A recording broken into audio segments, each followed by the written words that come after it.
You ever walked out of a store with a cheap, good enough cam because the price looked friendly, only to find a few weeks later that the footage looks flat, the audio hisses, and you're scrambling for a new piece of gear? That moment of buyer's regret is why I spent a solid weekend watching sample reels, reading forum threads, and even asking a few indie filmmakers how they handle the real-world workflow. The Blackmagic Design Pocket Cinema Camera 4K feels like the kind of purchase that actually rewards the extra dollars you put in, rather than leaving you with a box of disappointment. Link is in the description if you want to check the product details on Amazon. First off, let's talk about the thing that sold me: image quality. The 4K sensor paired with a 13-stop dynamic range means you can shoot in harsh sunlight and still retain detail in the shadows, which is a nightmare on many budget cameras. In practice, I tested it on a rooftop sunrise shoot, and the sky retained that deep gradation while the street below stayed clean, without needing a lot of post-grade magic. That's the kind of plug-and-play look you want when you're on a tight deadline and can't spend hours color correcting. The real win for a creator who needs flexibility is the multiple recording options. You can capture raw footage, which preserves every bit of sensor data, or go with ProRes for a smaller file that still looks cinematic.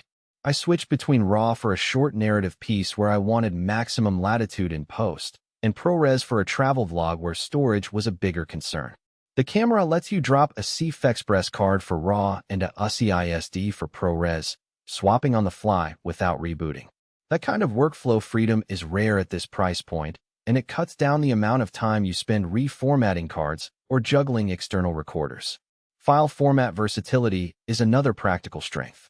Blackmagic's native .raw files sit nicely between RAW and compressed formats, giving you a middle ground that many editors appreciate.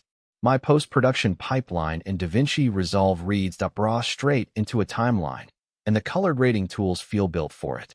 For someone who already uses Resolve, you'll notice the workflow feels less like a workaround and more like an extension of the software itself. User-friendliness is a claim you hear a lot, but I'm going to back it up with a real-world scenario. The Pocket camera has a 5-inch touchscreen that's bright enough to read outdoors. I set it up for a low-light interview in a coffee shop, tapped the ISO, adjusted the shutter, and hit record all without pulling out a separate monitor. The menus are organized logically. You start in a shoot mode that defaults to the most common settings, then dig deeper if you need to tweak white balance or frame rates. The learning curve felt like a single afternoon of experimenting, not weeks of digging through manuals. Now, no product is perfect, and the Pocket Cinema Camera 4K has a few trade-offs that matter once you're in the field. Battery life is the biggest headache. With a full-size LPE6 battery, you get roughly 2 hours of continuous shooting, and that drops quickly if you're recording RAW at 60 frames per second. For longer shoots, you'll need an external power solution, which adds weight and a bit of bulk, something to consider if you're planning a run-and-gun documentary-style setup. The camera also lacks built-in ND filters, so you'll have to buy an external matte box or use variable ND lenses to control exposure in bright conditions. That's not a deal-breaker, but it does add another accessory cost that some newcomers might not expect. Who should actually buy this camera? If you're an indie filmmaker, a small-team commercial videographer, or a serious content creator who already uses DaVinci Resolve, the Pocket Cinema Camera 4K gives you a professional-grade image sensor and a workflow that won't force you into a one-size-fits-all codec. It also shines for educators who need to demonstrate high dynamic range shooting without breaking the budget. Students can see the difference between log footage and standard profiles in real time. On the other hand, if you're a hobbyist who only shoots occasional family events, or you rely heavily on built-in stabilization, you might be better off with a hybrid cam that includes in-body stabilization and longer battery life. The Pocket doesn't have any image stabilization, so you'll need a gimbal or steady rig for handheld work. Practical strengths that kept me coming back.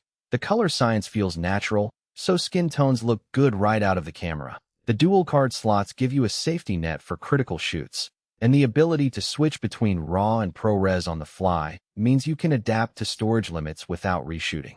The weaknesses that showed up in daily use. The battery drain forces you to plan power solutions early, and the lack of built-in ND means you'll need extra gear for bright outdoor shoots.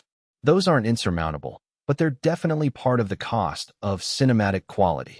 Overall, The Blackmagic Design Pocket Cinema Camera 4K lives up to its promise of delivering